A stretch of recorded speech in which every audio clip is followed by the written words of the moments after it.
Selamat sore anak-anak, berjumpa lagi dengan Tante Vivi pada sore hari ini. Sudah siap semua untuk beribadah ya? Ayo semua bangkit berdiri, kita nyanyikan lagu Jiwaku Merindukanmu. Sebagaimana kita merindukan firman Tuhan pada sore hari ini. Jiwaku merindukanmu.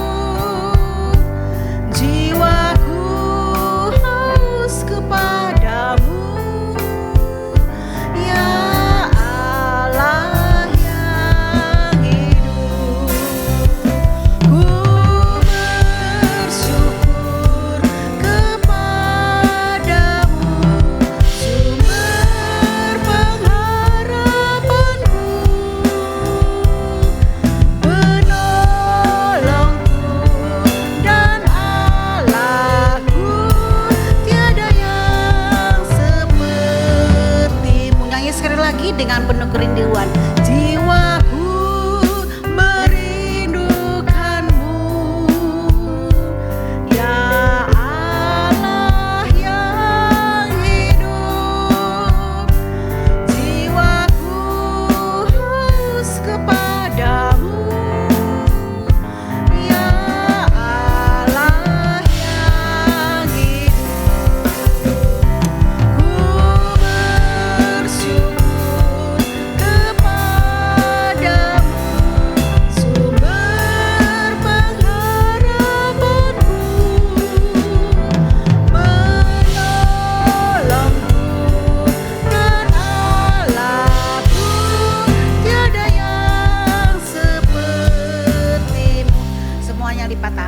tutup mata, tundukkan kepala, ikuti Tante Vivi berdoa ya. Tuhan Yesus, terima kasih sore ini kami boleh beribadah walaupun secara online. Tuhan, hadirlah, Engkau kiranya mau melayani ibadah kami sore hari ini. Tuhan, jika ada kuasa kegelapan yang mengganggu ibadah kami usirkan di dalam nama Tuhan Yesus. Segala kuasa setan pergi, darah Kristus yang menghancurkan.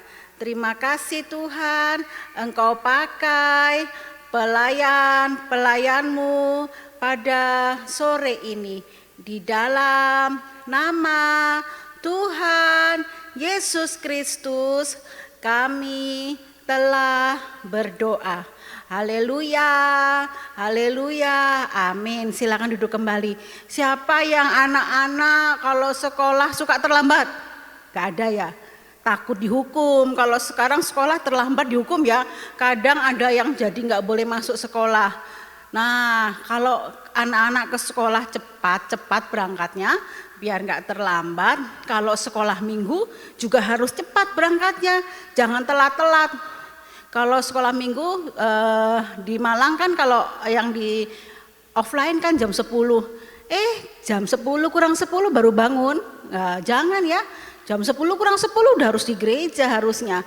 Kalau ibadah online jam 4. Nggak boleh berlambat-lambat. Kita bangkit berdiri, nyanyi ayo ke sekolah minggu pakai gerakan. Ikuti Tante Vivi ya gerakannya.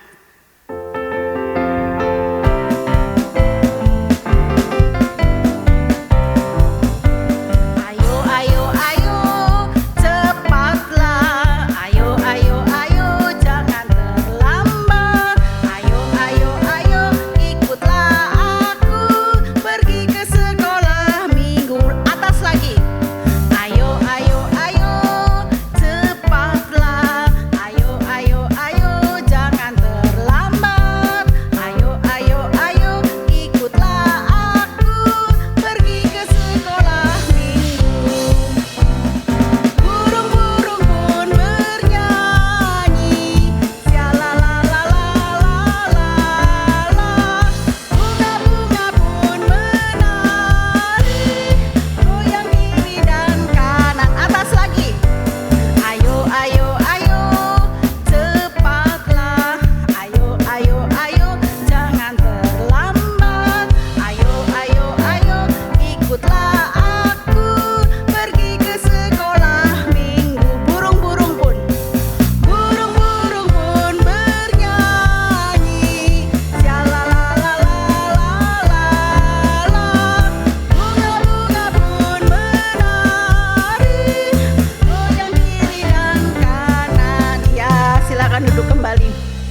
anak-anak kalau kita lihat katanya burung-burung bernyanyi syalalalala, bunga-bunga juga ikut menari untuk memuji Tuhan. Anak-anak juga harus memuji Tuhan dengan sungguh-sungguh. Kita lanjutkan pujian kita, ikut Yesus. Ingat ya lagunya, lagu kor sekolah minggu, ikut Yesus.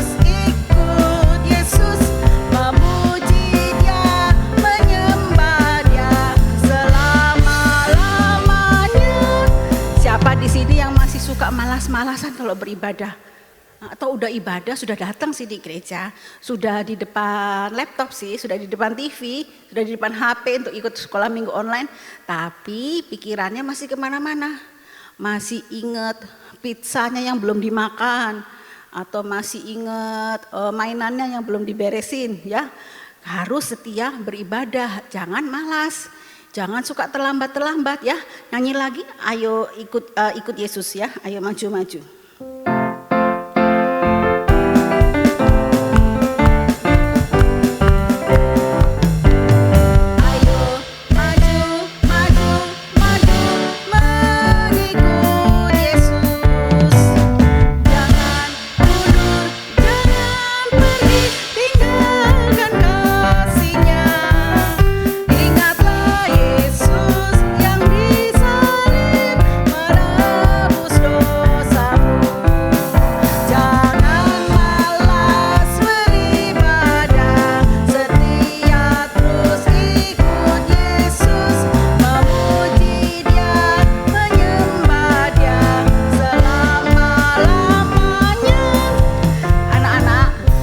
Lagu ini merupakan permohonan kita supaya kita tetap setia ikut Yesus.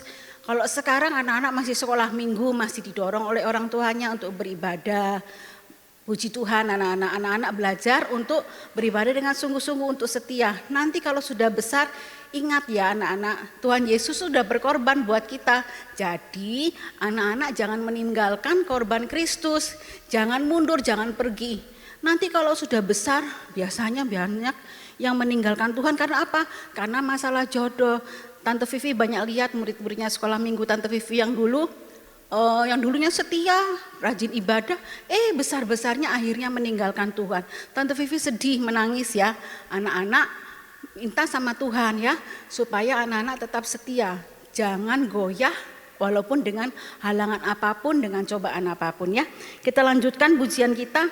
KASIH, ini pakai gerakan juga, anak-anak berdiri lagi yuk, KASIH.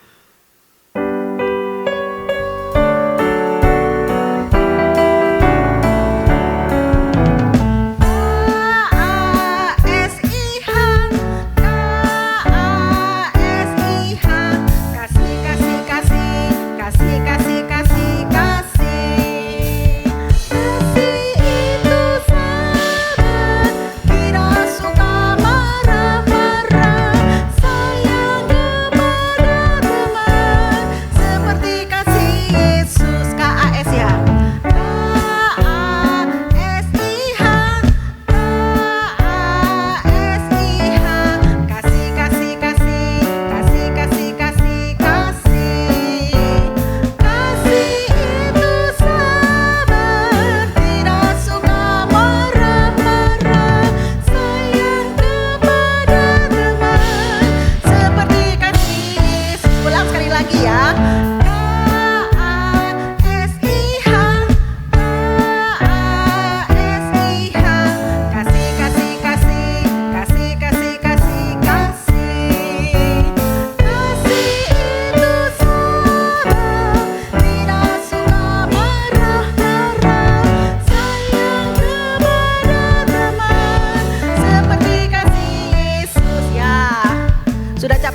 belum kan ya?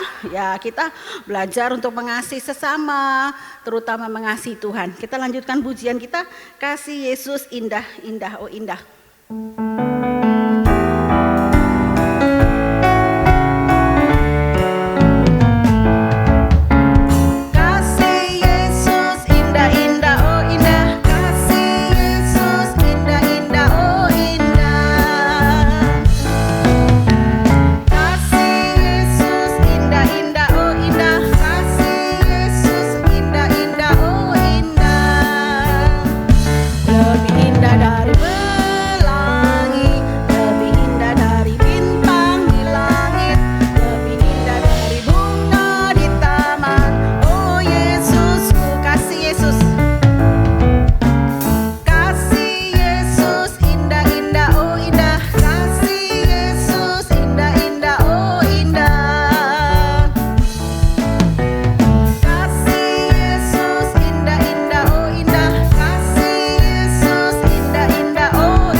Anak-anak sekolah minggu secara onsite di gereja di Surabaya pukul 9.15, di Malang pukul 10, di Medan pukul 10.15 dan di Jakarta pukul 16. Anak-anak yang tidak sakit, tidak berhalangan, diusahakan ibadah hadir di gereja. Kecuali kalau anak-anak sakit, tante aku sakit, aku berhalangan tante karena aku harus bepergian, aku ada keperluan.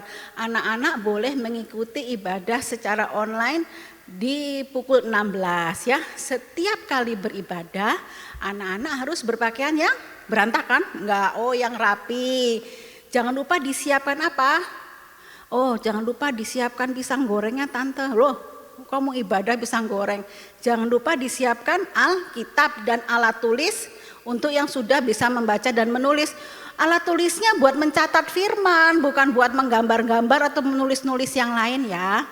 Kemudian ringkasan firman Tuhan, link YouTube, tugas atau kegiatan sekolah minggu bisa anak-anak lihat di Google Classroom dengan kode kelas KZYIYNP.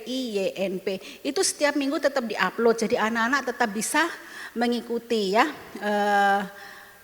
Kemudian anak-anak yang kan sekarang orang tua sudah beribadah di gereja. Kalau di Malang Minggu, Selasa, Kamis kan sudah beribadah. Anak-anak boleh ikut orang tua beribadah, boleh, tidak dilarang. Tetapi tidak boleh mengganggu, tidak boleh rame, tidak boleh jalan-jalan, tidak boleh lari-lari. Apa yang harus dilakukan? Anak-anak duduk yang manis, ikut apa? Ikut mendengarkan firman Tuhan. Tidak mengganggu orang tua yang sedang beribadah ya. Kita akan mendengarkan firman Tuhan. Anak-anak bangkit berdiri, kita akan nyanyikan lagu Firman Tuhan Ku Dengar.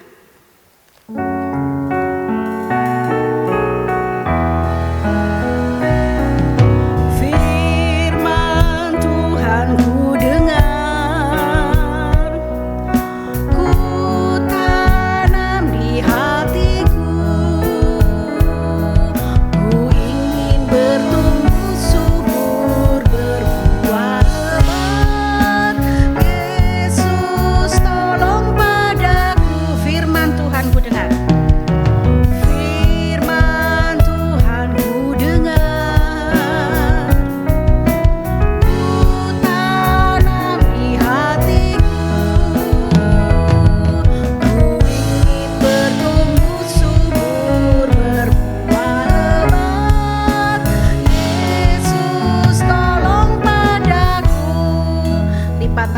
Tutup mata, tundukkan kepala, anak-anak berdoa. Tante Vivi akan berdoa buat kalian. Tuhan Yesus, terima kasih Kau telah pimpin ibadah kami dari awal hingga pertengahannya. Sebentar kami akan mendengarkan firman-Mu Tuhan. Kau kiranya mau urapi kami, mau bukakan kami, memberi kami telinga seorang murid Tuhan yang menurut dengar-dengaran. Tuhan, biar firman-Mu itu boleh tertanam di dalam hati kami, boleh bertumbuh dan berbuah dengan subur Tuhan, sehingga hidup kami boleh menjadi kesaksian bagi sesama kami. Engkau berkati Tante Vivi yang akan menyampaikan firman-Mu. Di dalam nama Tuhan Yesus Kristus kami telah berdoa, haleluya, amin. Sudah duduk yang manis, siapkan Alkitabnya, siapkan alat tulisnya ya. Kita hari ini akan mendengarkan firman Tuhan tentang kebun anggur Nabot. Tentang kebun anggur Nabot. Ada di dalam 1 Raja-Raja pasal 21 ayat 1 sampai 29 ya. Anak-anak tahu ada yang sudah pernah ke kebun buah? Ada mungkin buah alpukat atau ke kebun buah pisang atau ke kebun buah durian. Atau ke kebun buah apel. Kalau di Malang banyak kebun buah apel. Sudah pernah ya? Nah, kalau ini adalah kebun buah anggur. Nah, jadi anak-anak, ada seorang yang bernama Nabot. Siapa namanya? Nabot ya. Seorang yang bernama Nabot. Dia mempunyai sebidang kebun anggur yang bagus, yang subur. Nah, letak kebun anggur Nabot ini ada di sebelahnya istana raja. Harganya pasti mahal ya kebun anggur Nabot karena adanya di sebelah istana raja ya. Rajanya bernama Ahab ya. Raja bernama Ahab. Nah, Raja Ahab melihat-lihat kebun anggur Nabot dari istananya. Dia menginginkan kebun anggur tersebut anak-anak. Dia datangi Nabot. Dia bilang, Nabot sini kebun anggurmu buat aku aja.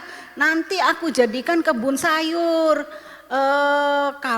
Aku kasih lahan lain. Tukar guling kalau sekarang istilahnya ya. Aku kasih lahan lain. Aku kasih kebun anggur juga yang lebih luas. Tapi kebun anggurmu buat aku. Atau kalau kamu gak mau dikasih kebun anggur yang lain, aku bayar kebun anggurmu. Mau gak? Banyak loh uangnya. Tapi apa? Nabot mau gak anak-anak?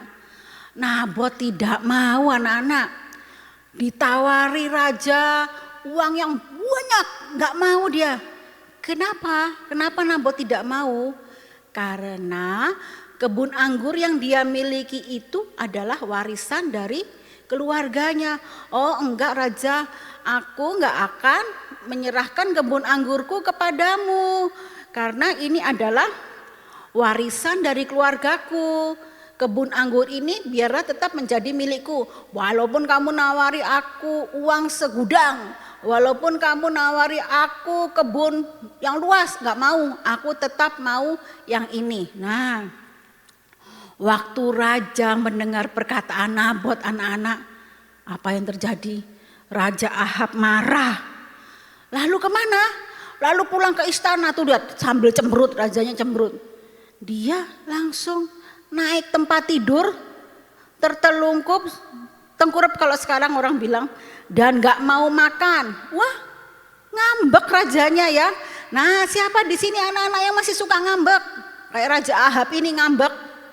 Kalau diminta apa sama orang tuanya nggak dikasih, nangis, teriak-teriak, terus tengkurap di tempat tidur, nggak mau bangun. Raja Ahab ini juga gini anak-anak, karena tidak bisa mendapatkan kebun anggur Nabot, dia marah, dia masuk ke kamarnya, dia tengkurap, dia nggak mau makan. Nah, siapa di sini kalau yang ngambek juga nggak mau makan? Minta apa karena mama papanya nggak memberikan, terus ngambek nggak mau makan. Biarin aku nggak makan, biarin, nangis teriak-teriak. Nggak boleh ya anak-anak ya, nggak boleh seperti itu, nggak boleh suka ngambek ya. Kemudian setelah pada saat raja ini ngambek itu anak-anak, datanglah istrinya namanya Isabel. Isabel tuh tanya gini, raja, kenapa kamu kok ngambek ya? Kok telungkup, kok kamu gak mau makan, kenapa? Itu loh istriku, Nabot gak mau memberikan kebun anggurnya kepadaku. Padahal aku menginginkan kebun anggur itu. Oh, si Isabel ngomong gini, raja, tenang, kamu ini kan orang yang paling berkuasa di negeri ini. Nanti tenang, aku akan memberikan kebun anggur Nabot kepadamu. Aku sudah punya rencana. Pokoknya kamu tenang aja, nanti kebun anggur Nabot akan menjadi milikmu. Sekarang kamu bangun dulu deh, makan dulu, jangan ngambek-ngambek ya. Apa yang dilakukan Isabel anak-anak? Isabel menulis surat dan memakai meterai raja. Kalau dulu surat itu dimeteraikan ya anak-anak ya, ada meterai raja. Lalu surat itu dikirimkan kepada siapa? Dikirimkan kepada tua-tua dan pemuka-pemuka, pemimpin-pemimpin yang diam di kotanya Nabot ya, di kotanya Nabot. Nah, anak-anak, apa isi suratnya? Isi suratnya gini anak-anak. Di 1 Raja-Raja pasal 21 ayat 10, Tante Vivi bacakan ya, enggak ada slide-nya itu. Maklumkanlah puasa, wah harus dimaklumkan puasa. Dan suruhlah Nabot duduk paling depan di antara rakyat. Suruh jugalah 2 orang Dursila duduk menghadapinya. Dan mereka harus naik saksi terhadap dia dengan mengatakan, engkau telah mengutuk Allah dan Raja. Sesudah itu bawalah dia keluar dan lemparilah dia dengan batu sampai mati. Jadi Isabel ini menyuruh rakyat untuk berpuasa. Kemudian dia nyuruh Nabot didudukan paling depan. Wah, kalau duduk paling depan kan terhormat ya sebetulnya ya. Tapi ini direncanakan jahat terhadap Nabot ya. Duduk paling depan. Kemudian harus mendatangkan apa? 2 orang Dursila. 2 orang Dursila itu apa tante maksudnya? Orang yang jahat, orang yang suka berkata dusta, bersaksi palsu. Apa tugasnya? Tugasnya 2 orang ini nanti mengucapkan saksi palsu, mengucapkan perkataan yang palsu tentang Nabot. Mereka disuruh bilang, Nabot itu kan duduk di depan kami itu lo dengar loh, dia itu mengutuki Allah dan mengutuki raja. Hukumannya berat, itu harus dihukum mati Nabot itu, provokator ya, jadi kayak provokator ya. Dan apa anak-anak, para pemimpin kota ini bukannya memberikan jawaban kepada Isabel untuk mengingatkan, enggak, mereka melakukan persis seperti yang dilakukan oleh Isabel, yaitu apa tadi? Memaklumkan puasa, kemudian menyuruh Nabot duduk di depan, kemudian memanggil 2 orang saksi palsu itu loh. Lihat Nabot dituding-tuding, nih loh, kami sudah mendengar bahwa Nabot ini menghujat Allah dan menghujat raja, mengutuk Allah dan mengutuk raja. Ini harus dihukum mati. Akhirnya seluruh kota terprovokasi anak-anak. Nabot diseret keluar kota dan dilempari batu sampai mati. Kasihan ya Pak Nabotnya, padahal Nabot ini enggak bersalah. Cuman dia dihukum mati seperti itu ya. Kemudian anak-anak kita lanjutkan lagi ya. Setelah Nabot mati, Isabel menghadap raja lagi. Raja, ayo cepetan bangun. Itu loh, Nabot sudah mati. Lihat, rajanya langsung tersenyum tuh. Isabelnya juga tertawanya lebar banget, giginya kelihatan tuh ya. Raja ini loh, Nabot sudah mati. Senang nggak rajanya? Senang, dia langsung loncat ya. Apa yang dilakukan? Rajanya langsung pergi ke kebun anggur Nabot. Wah, senang dia. Wah, kebun ini sudah menjadi milikku karena Nabot sudah mati. Hore, kebun ini sudah menjadi milikku, ya. Kemudian senang sekali dia. Tetapi anak-anak, datanglah Nabi Elia memberitahukan bahwa Tuhan akan menghukum Ahab dan Isabel istrinya. Karena apa? Karena dia sudah merampas kebun anggurnya Nabot ya. Kita baca ayatnya ya. Ayat 1 Raja-Raja 21 ayat yang ke-18. Bangunlah, Tuhan memerintahkan kepada Elia ini. Bangunlah, pergilah menemui Ahab, Raja Israel yang di Samaria. Ia telah pergi ke kebun anggur Nabot untuk mengambil kebun itu menjadi miliknya. Ayat 19, katakanlah kepadanya demikian, beginilah firman Tuhan, engkau telah membunuh serta merampas juga. Katakan pula kepadanya, beginilah firman Tuhan, di tempat anjing telah menjilat darah Nabot, di situ jugalah anjing akan menjilat darahmu. Ayat yang ke-24, siapa dari keluarga Ahab yang mati di kota akan dimakan anjing, dan yang mati di padang akan dimakan burung di udara. Wah, hukumannya berat sekali anak-anak ya, bahwa Isabel dan Ahab ini akan mati. Kalau bukan hanya mereka tapi keluarganya juga, yang mati di kota akan dimakan apa? Dimakan anjing. Yang mati di padang gurun akan dimakan apa? Akan dimakan burung. Ngeri nggak anak-anak? Ngeri ya. Wah, ngeri sekali. Tapi apa yang dilakukan Ahab anak-anak? Setelah mendengar firman Tuhan yang disampaikan oleh Nabi Elia, Ahab jadi takut. Takut. Waduh, kok aku kayak gini dihukum seperti ini. Kemudian apa? Kemudian dia pulang. Dia mengoyakkan pakaian, merobek pakaiannya, mengenakan kain kabung, kain berduka itu anak-anaknya pada tubuhnya, dan berpuasa. Tapi kali ini enggak makannya, berpuasanya bukan karena ngambek, tapi karena dia mohon belas kasihan Tuhan. Ia tidur juga dengan memakai kain kabung dan berjalan dengan langkah lambat. Dia sedih sekali anak-anak. Akhirnya Tuhan berkata, karena Ahab ini sudah menyesal, dia tidak langsung dihukum ya anak-anak ya. Nanti kita akan tahu juga apa yang terjadi dengan Ahab selanjutnya. Nanti tante akan ceritakan ya. Nah anak-anak, kita tidak boleh seperti Ahab yang merampas hak orang lain ya. Ahab ini kan merampas hak orang lain. Mentang-mentang dia ini seorang raja, dia merasa dia berkuasa untuk merampas hak rakyatnya. Tidak boleh menindas orang yang lemah. Kalau sekarang anak-anak kan banyak tuh, tante baca di berita-berita, banyak anak-anak sekolah bahkan dari mulai anak-anak SD sudah membuli teman-temannya. Boleh anak-anak? Enggak boleh ya. Anak-anak tidak boleh ikut-ikutan membuli teman-temannya ya. Bahkan tante baca juga beritanya sampai ada yang bunuh diri karena enggak kuat dibuli sama yang lain. Anak-anak, jangan seperti Ahab yang menindas orang lemah. Jangan kita membuli teman kita. Kita harus mengasihi mereka. Enggak usah ikut-ikutan. Kalau ada yang mengejek temannya, kan mau ejek-ejekan, oh kamu tuh jelek, kamu tuh begini-begini. Anak-anak enggak usah ikut-ikutan ya. Anak-anak harus jadi saksi. Bahkan kalau ada teman yang membuli teman yang lain, dikasih tahu, jangan, kasihan ya kan. Jangan sampai seperti itu ya.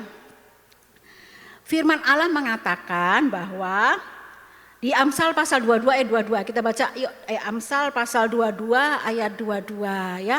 Janganlah merampasi orang lemah karena ia lemah, dan janganlah menginjak-injak orang yang berkesusahan di pintu gerbang. Ya anak-anak ya. Jadi kalau ada temanmu yang lemah, jangan diinjak-injak, jangan tambah dirampas haknya ya. Jangan tambah dibuli-buli ya. Tapi kita harus mengasihi mereka. Anak-anak, pertanyaannya sekarang, mengapa Ahab merampas kebun anggur Nabot? Ayo siapa yang tahu jawabannya? Kenapa? Karena dia mengingini kebun anggur itu. Karena dia merasa berkuasa. Ya, benar semua. Tapi sumbernya apa sih anak-anak sebetulnya? Sumber dari keinginan Ahab, sumber dari dia merampas kebun anggur Nabot, sumbernya apa? Adalah satu, yaitu karena dia tidak mengasihi sesama. Kita baca ayatnya yuk, Roma pasal 13 ayat 9. Roma pasal 13 ayat 9. Karena firman jangan berzinah, jangan membunuh, jangan mencuri, jangan mengingini dan firman lain manapun juga sudah tersimpul dalam firman ini, yaitu kasihilah sesamamu manusia seperti dirimu sendiri. Ya, jadi anak-anak kalau ada yang membunuh, itu kan apa sumbernya? Karena tidak mengasihi sesama. Ada yang juga mengingini barang orang lain. Karena apa? Karena tidak mengasihi sesama. Intinya atau dasarnya adalah tidak mengasihi sesama manusia seperti mengasihi diri sendiri.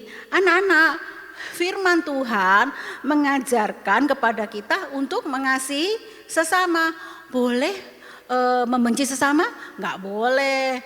Boleh memusuhi sesama? Enggak boleh. Yang firman Tuhan ajarkan adalah mengasihi sesama.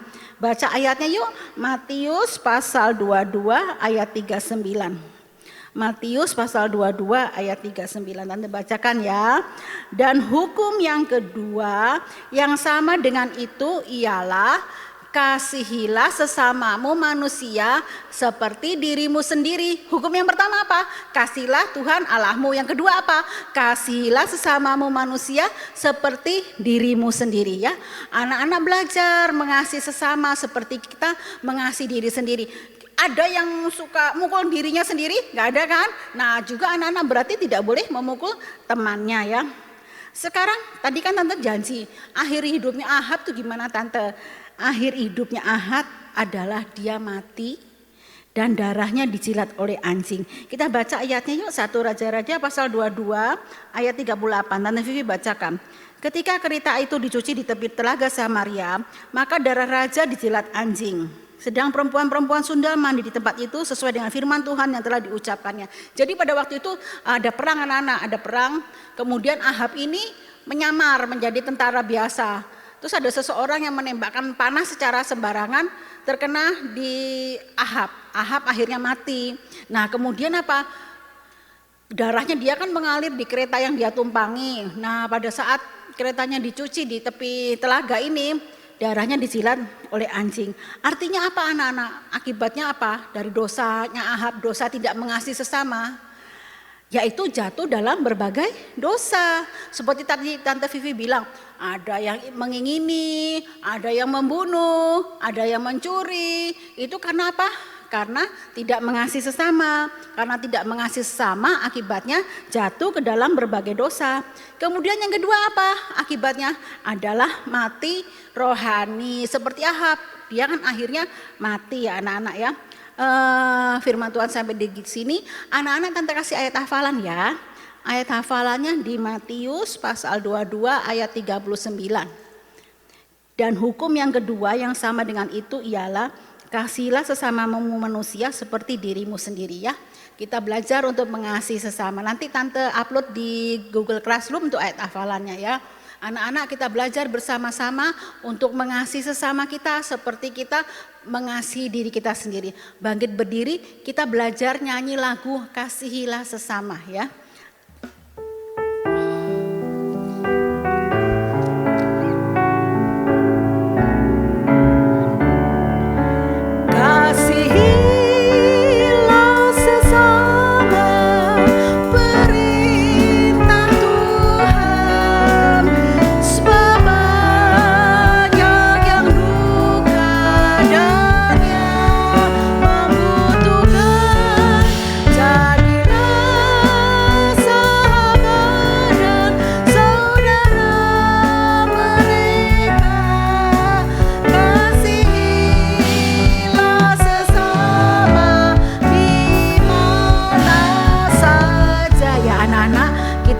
Ya mulai sekarang untuk mengasihi sesama. Banyak dari teman-teman kita yang sedih, mungkin yang lemah, kita harus belajar untuk mengasihi mereka ya.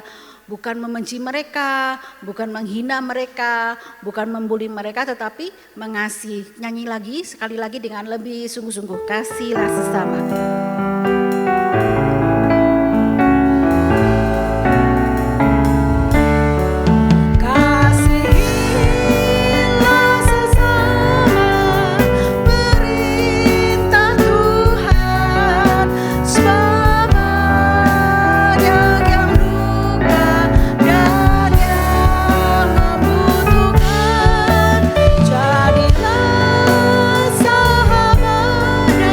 Saudara